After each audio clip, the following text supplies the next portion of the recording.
Welcome to the bonus section, Clustering using EM. I want to start this section immediately with an example on medical diagnosis. We know that COVID and flu have similar symptoms over, for example, congestion, fever, cough, and difficulty breathing.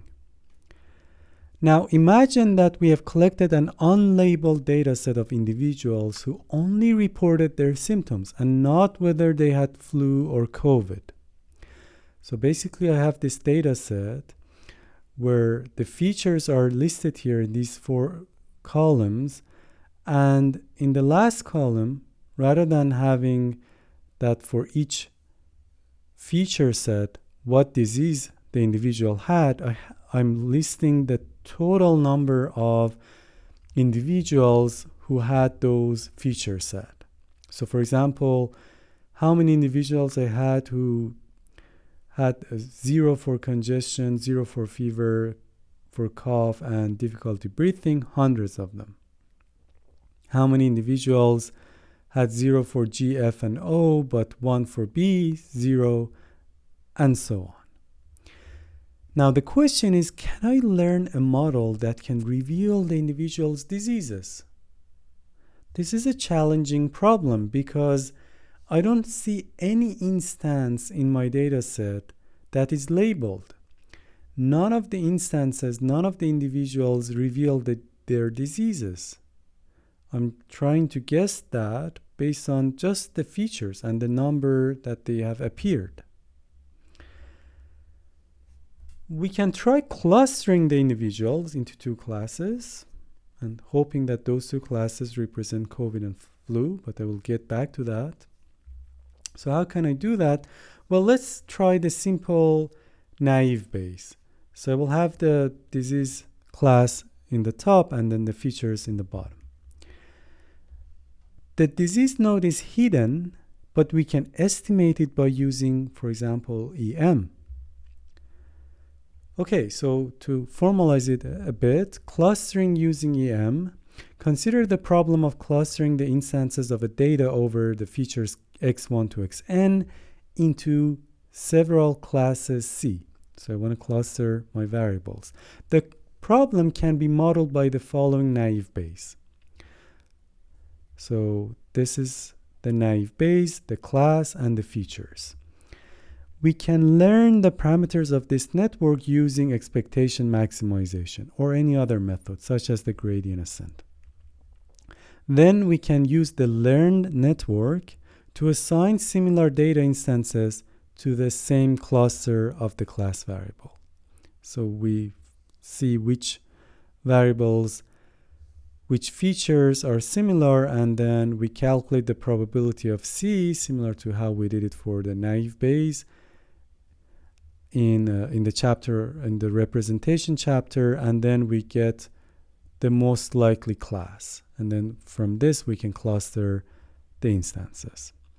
Of course, this approach is implicitly assuming that we have conditional independence of the features given the class, an assumption imposed by naive Bayes.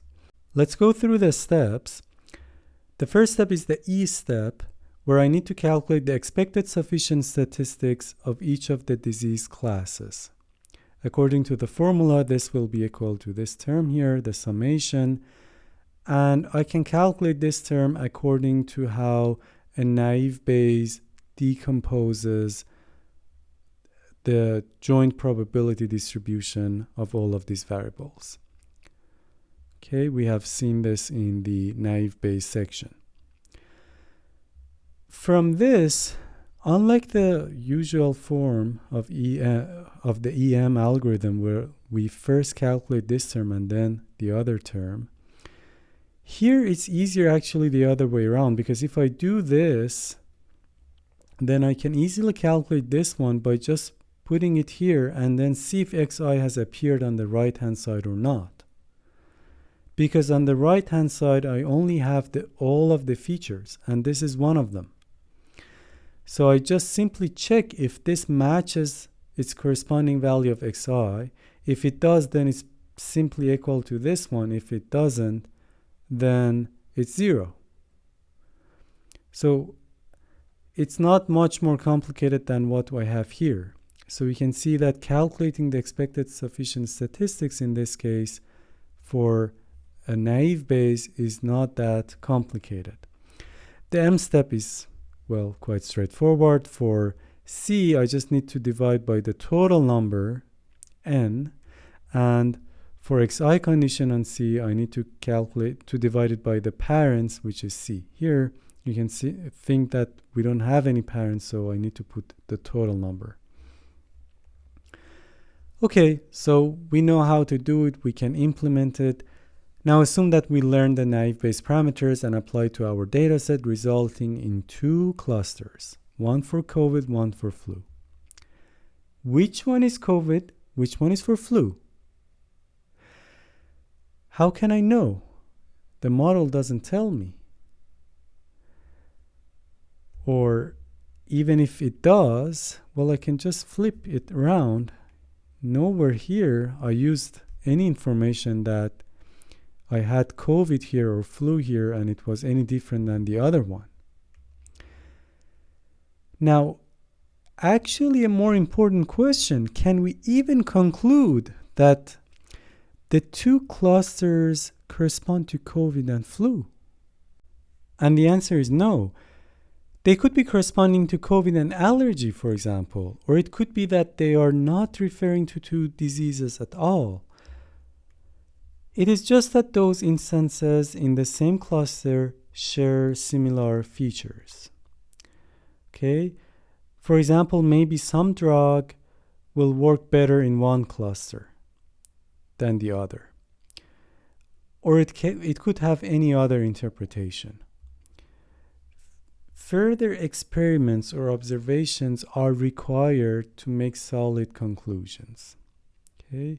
So the main use of this is for clustering. Now, if you want to assign meaning to these clusters, that's a different story.